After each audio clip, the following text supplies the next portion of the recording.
Okay, this video is about buying short sales. Now, short sales by definition are when a bank or an institution is willing to sell a home for less than they're owed on it. So let's just say real quick, I own a home, I paid $200,000 for it, and I borrowed $160,000.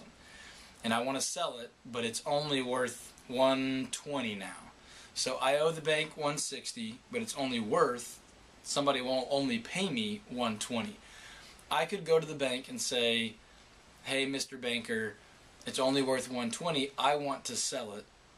Are you willing to let me sell it for short of what I owe you? Are you willing to let me sell it for $40,000 less than I owe you? Sometimes the bank will say yes, but we have to approve the contract. So we are the one that you have the final stamp of approval, not you. So in that situation, then I would put the property up for sale, and it would be called a short sale. Here's my warning to buyers. Short sales can be exhausting. They can be very, very difficult. They can be extremely frustrating.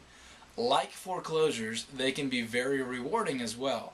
But oftentimes buyers get worn out by the process and end up backing out after having wasted 3 or 4 or 5 or as much as 6 or 7 months in the process. So we've done short sales quickly here on our team, but we've also had short sales really stretch out to some pretty unbelievable timetables. So as a buyer, if you see a short sale, if you need to own a home in the next 30, 60, 90 days, avoid short sales. They are not a good option for you. If you're willing to wait a longer period of time and deal with a little bit more frustration, a little bit more documentation, then they can be great opportunities to buy homes at a discount. Not all short sales are great discounts or really good deals, but some of them are. And in certain markets, in depressed markets, they can be a pretty consistent source of really good opportunities. You just have to be willing to put in the time, the effort, and really the energy, and sometimes put up with the frustration in order to get a really great deal.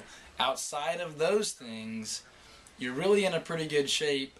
You are still working with the owner, the person that lives there, if they still live there, but you're also kind of working with the bank. So it's kind of a hybrid of a traditional deal and a foreclosure.